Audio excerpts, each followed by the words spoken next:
Salamat kami. Kasi hindi mo inisnap yung tawag ng tangalan kasi Yes. pwede mo gawin yun eh. Yes. Champion na ako ng The Clash eh. Nagpa-perform na ako sa sa All Out Sundays. sa All Out Sundays. Wow. Pwede na akong dumetma, di ba? Parang celebrity era na ako ngayon, di ba? Yes. Tapos na ako sa contest. Pero ikaw hindi, di ba? Galing yan. Parang si Regine, di ba?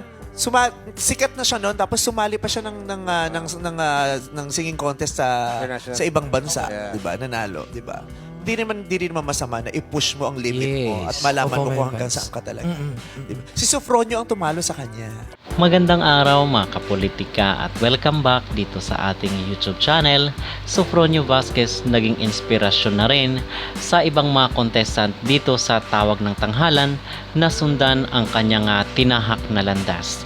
Pero bago ang lahat ay huwag kalimutang mag-like at mag-subscribe na rin kayo para updated kayo sa ating mga latest issue.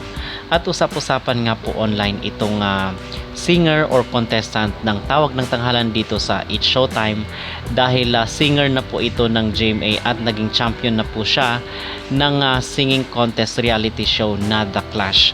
So ngayon naman ang sabi ng ilan ay champion na daw siya doon sa GMA ay sumali pa siya dito sa Tawag ng Tanghalan na wala namang kasiguraduhan kung siya ang mananalo.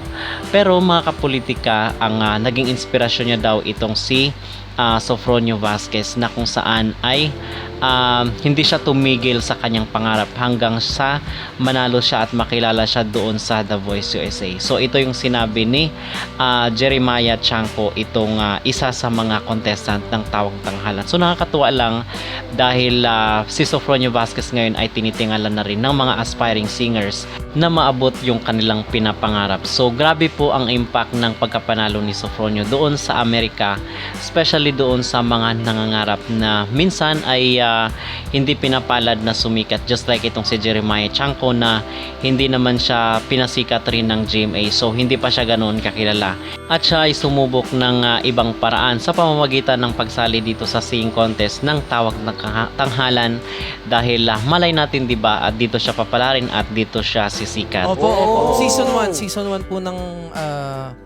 Tang Tawag. Opo. Pagsali ko dito, actually siya po yung naging parang inspiration ko eh.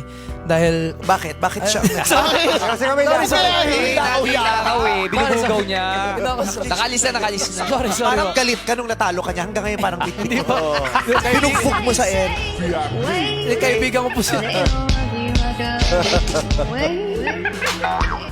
Di ba kaibigan ko po si Kuya Sof hanggang ngayon. Pero yun nga po, natalo po ka ni Kuya Sof. Siya yung naging inspiration ko dahil yung mga ginagawa niya like R&B singing, gusto ko rin, dati ballad pa lang po ako nun. So kumbaga, parang challenge ko yung sarili ko na dapat yung ginagawa niya, kaya ko rin gawin sa sa May bala ka bang sumali rin sa abroad ng competition? naman. Miss Why not po? Universe, mga ganyan. Miss Yeah. Grande International. Magtutupi. Parang pwede mong Miss Grande International. Miss Universe.